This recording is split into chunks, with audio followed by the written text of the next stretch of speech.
Hi friends, ఈరోజు నేను snacks సొరకాయ గారెలు చేస్తున్నానండి. ఎలా చేయాలో నేను ప్రాసెస్ చూపిస్తున్నాను. సొరకాయ తీసుకున్నానండి, దాంట్లో నేను సగమే చేశానండి గారెలు.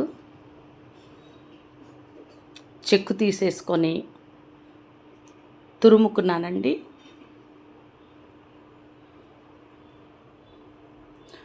తురుముకున్నాక మనము ఆ వాటర్కి సరిపడానే మనము పిండి కలుపుకోవాలండి.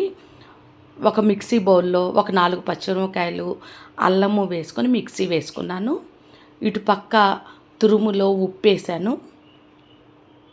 ఉప్పేసి మనం ఇందాక మిక్సీ వేసుకున్నాం కదా, అది కూడా వేసానండి. నేను తురిమేటప్పుడు కొన్ని ముక్కలుగా వచ్చినాయండి, అవి కూడా కలిపి వేసాను అన్నమాట.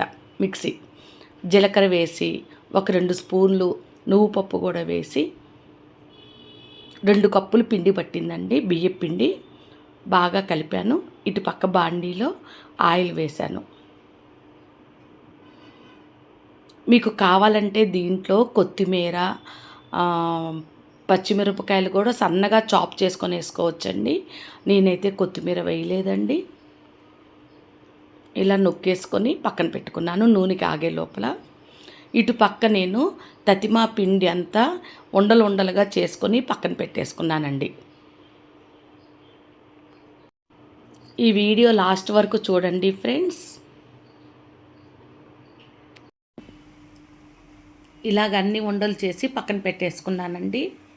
ఇప్పటి వరకు నా ఛానల్ ఎవరైనా సబ్స్క్రైబ్ చేసుకోకపోతే చేసుకోండి ఫ్రెండ్స్. నేనేం చెప్పబోతున్నానంటే, స్నేహం మీద ఒకటి చెప్పాలనిపిస్తుందండి. కొందరి స్నేహము కష్టసుఖాలని పంచుతుందండి, ఇంకొందరి స్నేహము సంతోషాన్ని అందిస్తుంది, మరికొందరి స్నేహము కాలాన్ని మరిపిస్తుంది. కానీ ఏదో ఒక స్నేహం ఎప్పుడు మనతోనే ఉంటుందండి, మన ప్రక్కనే ఉండాలి అనిపిస్తుందండి. నిజమే కదా ఫ్రెండ్స్. స్నేహము ఎప్పటికీ మర్చిపోనిదండి. బెస్ట్ ఫ్రెండ్స్ 10 మంది అక్కర్లేదండి, 2 3 ఉన్నా చాలు. శ్రీహర్ష, టేస్ట్ చేయి నాన్న సొరకాయ గారెలు.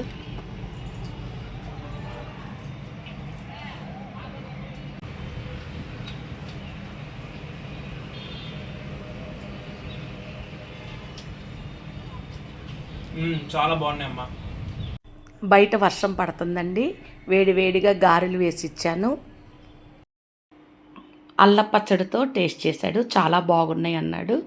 తతిమా గారెలన్నీ చేసేసుకొని బౌల్లో పెట్టేసుకున్నానండి. 2 వేసుకున్నానండి.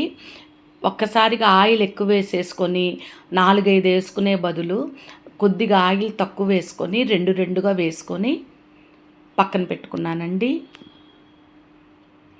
అన్నీ ఒక బౌల్లోకి తీసుకున్నాను. వేడిగా ఈ సొరకాయ గారెలు తింటే చాలా బాగుంటాయి ఫ్రెండ్స్. మీరు ఇలా ట్రై చేయండి. Thank you for watching.